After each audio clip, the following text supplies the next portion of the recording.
नमस्कार, जय हिंद मेरे दोस्तों। तो बिल्कुल ठीक पढ़ रहे हैं आप कि अगर उस दिन हमें 30 मिनट की देरी हो गई होती तो आज लक्षद्वीप भारत का हिस्सा नहीं होता, वो पाकिस्तान का हिस्सा होता और हमारे प्रधानमंत्री मोदी यहां बैठकर पूरी दुनिया को लक्षद्वीप की सुंदरता के बारे में ना बता रहे होते। तो कैसे लक्षद्वीप भारत का हिस्सा बना? मुदलियार ब्रदर्स कौन है जिनकी बहुत बड़ी भूमिका रही भारत में लक्षद्वीप को मिलाने की, और सरदार वल्लभ भाई पटेल जिनकी कूटनीति की वजह से आज लक्षद्वीप भारत का हिस्सा है। इस वीडियो में लक्षद्वीप के भारत में विलय की कहानी विस्तार से जानते हैं।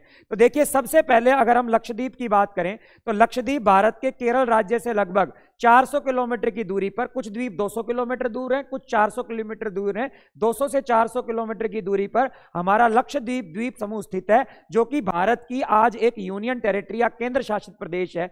लक्षद्वीप में टोटल 36 आइलैंड हैं, 36 द्वीप हैं, जिनका कुल क्षेत्रफल 32.62 वर्ग किलोमीटर है। आप देखें, सारे द्वीप अगर मिला दें तो केवल 32.62 वर्ग किलोमीटर क्षेत्रफल बनता है, और यह भारत का सबसे छोटा केंद्र शासित प्रदेश आज के दिन में है।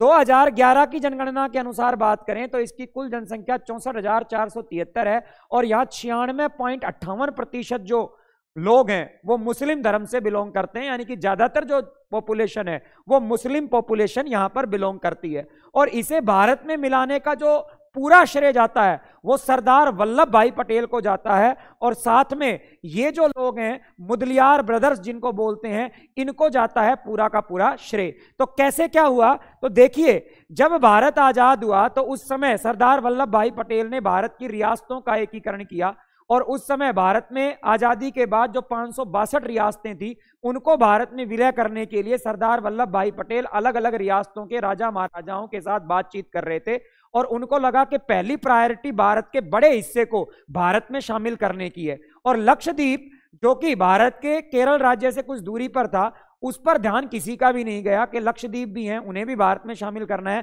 क्योंकि पहले प्रायोरिटी बाकी बड़ी देशी रियासतों की थी।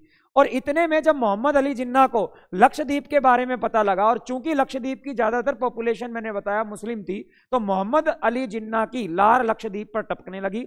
उन्होंने फौरन पाक नेवी को आदेश दिया कि वो लक्षद्वीप की तरफ अपने जहाज लेकर जाएं और वहां पर अपना झंडा गाड़ दें, और इससे होगा ये कि लक्षद्वीप पर पाकिस्तान अपना अधिकार बता सकेगा, और कल को अगर भारत के साथ इस पर झगड़ा भी हुआ तो वो कहेगा कि पॉपुलेशन यहां की ज्यादातर मुस्लिम है, इसलिए पहला अधिकार इस पर पाकिस्तान का होगा। और इस मंशा के साथ वो लक्षद्वीप की ओर आगे बढ़ गए। लेकिन इतने में जैसे ही इस बात की खबर हमारे जो भारत के पहले गृह मंत्री, भारत के पहले उप प्रधानमंत्री सरदार वल्लभ भाई पटेल को लगी, मोहम्मद अली जिन्ना की इस मंशा के बारे में जैसे ही पता लगा, तो उन्होंने साउथ इंडिया में जो उनके सबसे भरोसेमंद आदमी थे मुदलियार ब्रदर्स, उन्होंने देखिए भरोसेमंद आदमी पर ज्यादा विश्वास किया। हो सकता है किसी और को बताते, पाकिस्तान को ये बात पता लग जाती या वो कोई उनको बरगला दिया जाता, तो उन्होंने सबसे भरोसेमंद आदमी थे जिनके ऊपर उनका सबसे ज्यादा विश्वास था, मुदलियार ब्रदर्स जो तमिलनाडु से बिलोंग करते थे, इनको इन्होंने फौरन आदेश दिया कि मुदलियार जी कि आप फौरन लक्षद्वीप की तरफ एक जहाज भेजिए और फौरन लक्षद्वीप के ऊपर अपना झंडा गाड़ दीजिए। और मुदलियार ब्रदर ने उस समय केरल जो राज्य था, इसको त्रावणकोर कहा जाता था, त्रावणकोर के कलेक्टर को फोन करते हैं और उनको फौरन भारतीय नेवी को लक्षद्वीप की ओर रवाना करने के लिए आदेश देते हैं। और हमारी जो नेवी है वो लक्षद्वीप की तरफ रवाना होती है त्रावणकोर कोचीन से, और यहां पर जाकर वो हमारे तिरंगे को गाड़ देते हैं।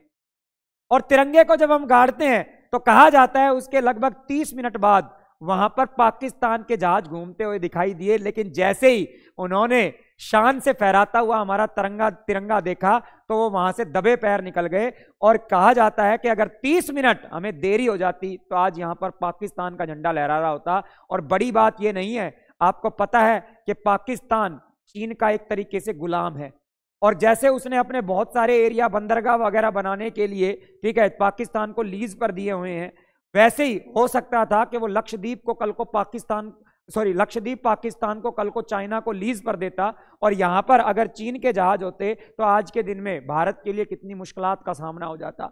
यानी कि कुछ 30 मिनट की देरी अगर हो जाती तो आज हमारे लिए कूटनीतिक रूप से लक्षद्वीप जो है भारत के हाथ से बाहर निकल जाते। तो 30 मिनट केवल हम जल्दी पहुंचे, लक्षद्वीप हमारा बना। उसके बाद 1 नवंबर 1956 को जब राज्य पुनर्गठन आयोग की रिपोर्ट आई, स्टेट रीऑर्गेनाइजेशन कमीशन की रिपोर्ट आई, तो भारत में उस समय 6 यूनियन टेरिटरी बनाई गई थी। सबसे पहले 1956 में भारत में 6 यूनियन टेरिटरी बनाई गई थी। उन 6 में से एक यूनियन टेरिटरी जो बनाई गई वो लक्षद्वीप। लेकिन ध्यान रहे, उस समय इसका नाम लक्षद्वीप नहीं था, उस समय इसका नाम लक्कादीव, मिनिकोय और अमीनी द्वीप था। बेसिकली लक्काद्वीप, मिनिकोय और अमीनी द्वीप, इसके 3 बड़े आइलैंड हैं। टोटल 36 द्वीप हैं, जिनमें 10 में केवल पॉपुलेशन रहती है, तो इसके बड़े आइलैंड हैं।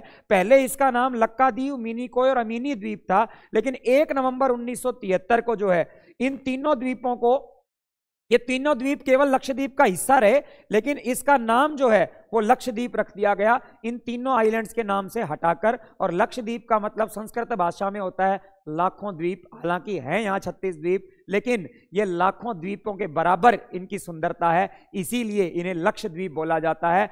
तो मेरे द्वारा दी गई इंफॉर्मेशन आपको कैसे लगी? और आधे घंटे हम लेट होते तो आज ये प्यारा मोती अरब सागर का हमारे पास नहीं होता। तो अगर आपको इंफॉर्मेशन अच्छी लगी तो दबा के इस वीडियो को शेयर कर दो और मेरे चैनल को सब्सक्राइब कर दो। तब तक के लिए जय हिंद, वंदे मातरम, जय भारत।